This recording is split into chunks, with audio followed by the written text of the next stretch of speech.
So this is excellent camera work by yours truly. Alright, so this is a good opportunity to have a close look at the Mk5's front hub frame. So I think what we'll do is... Alright, so we've got the Mk5's front hub in my newly revitalised workhorse. And we're just going around and having a close look and see how these spokes are holding up. Now, in general, I think they're doing alright. If we can get close in here, it does seem to be deforming the plastic a little bit. You can see the light coming out from behind there. So I think this might be where the trouble lies. So there's nothing critical yet. I mean, I did jump the damn thing quite accidentally.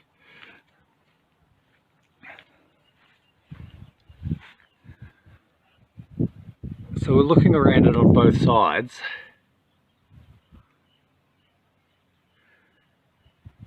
And I don't feel like there's anything too concerning about the quality of that wheel just yet.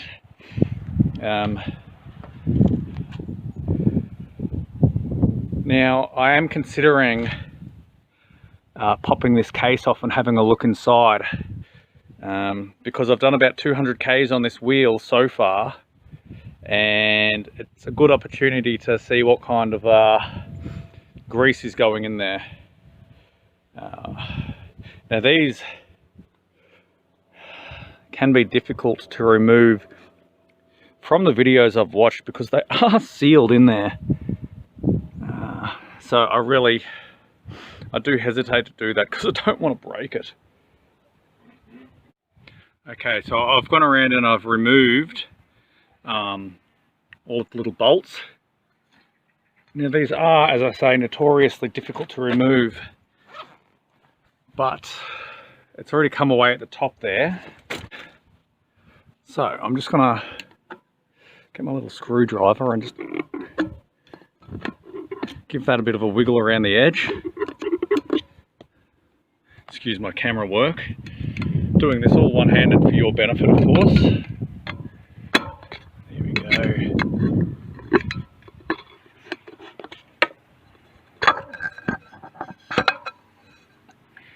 Alright, so that's what we have on the inside of the hub.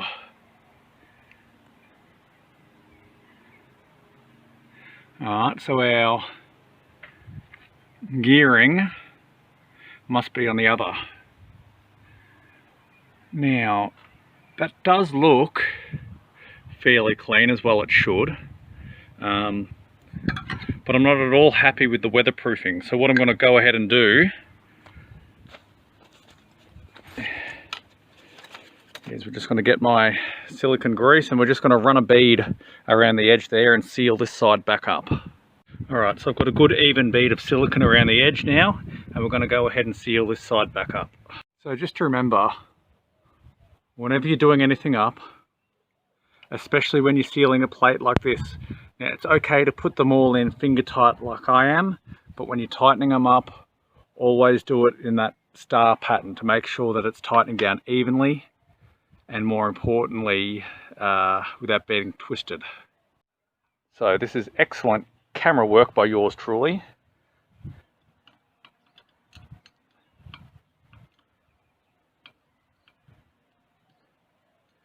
But we're just going around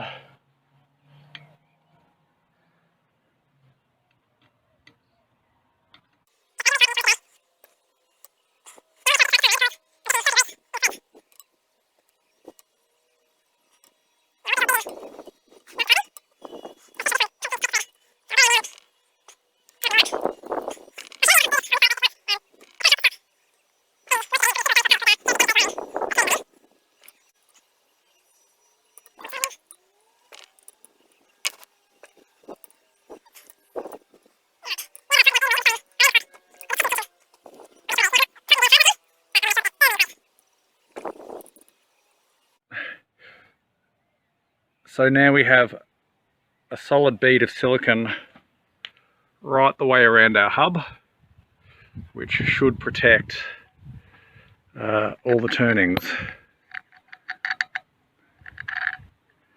So I'm going to go ahead and put that back on. Actually, it's a valid point to check. Make sure that these are pointing the same direction. Because of course, that's what locks onto the spokes.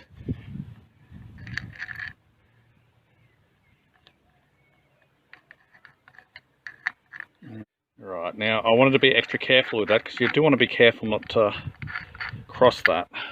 Alright, next step will be later in the afternoon because I've got to head out now. But we're going to open up this side and we should see our gearing in there. Sincerely hope I don't have to undo these two because that should be bearing. But I'll pack it all away now because I've got things to do.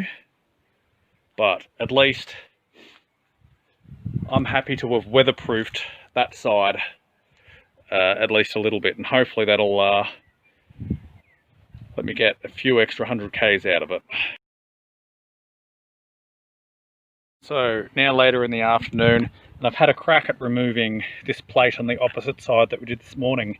However, I threaded 3 bolts.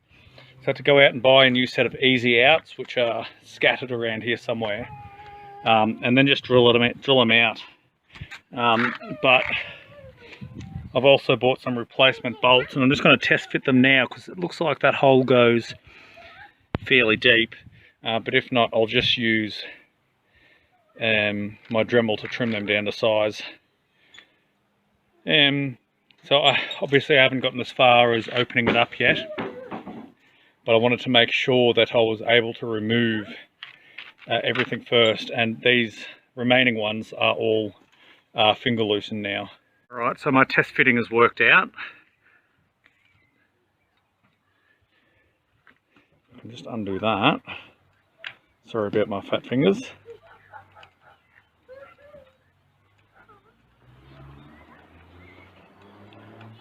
So that went straight down into the thread without any resistance, which is good because it means I won't have to worry about chopping them down to size. Alright, so I wasn't sure. It looked like it was positively sealed, but I was able to get my screwdriver under there just like I did the other side. I'm going to work my way around now, and we'll get the first look inside this together if we can.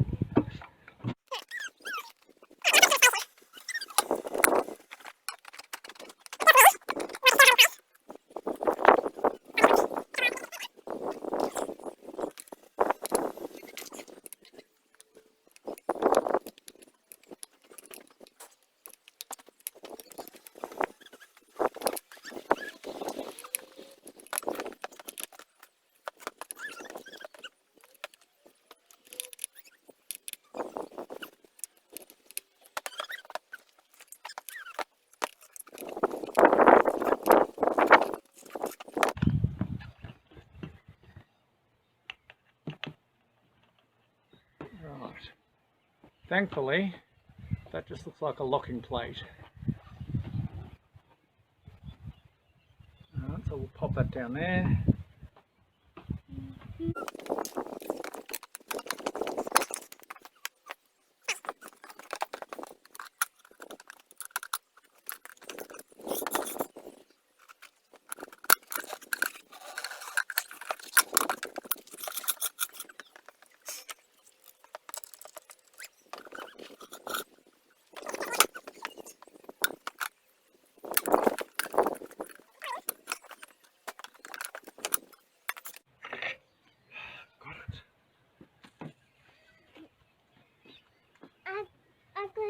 Go to toilet. Alright, honey.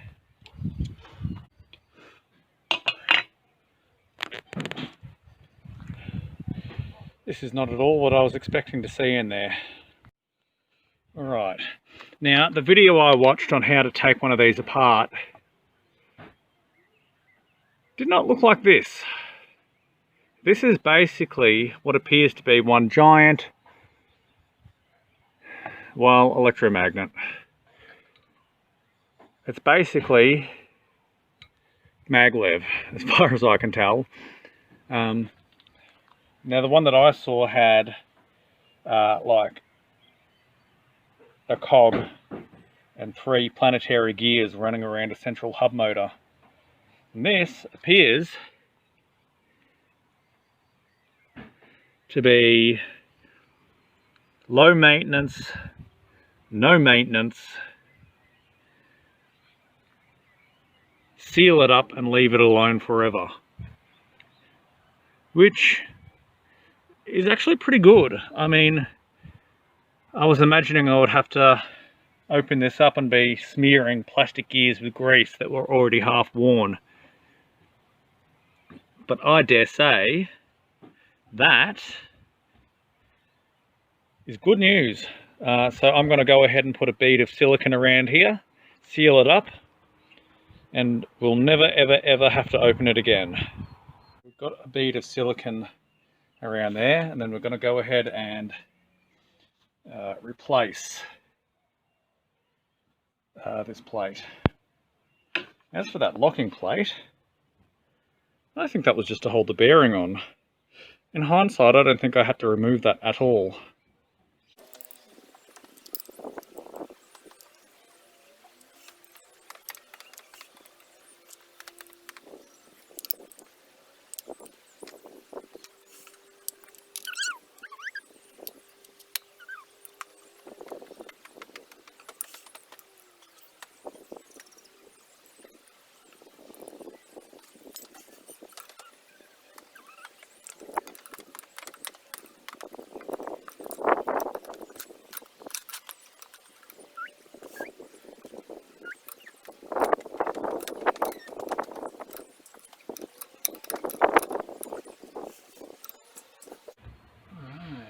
I'm satisfied.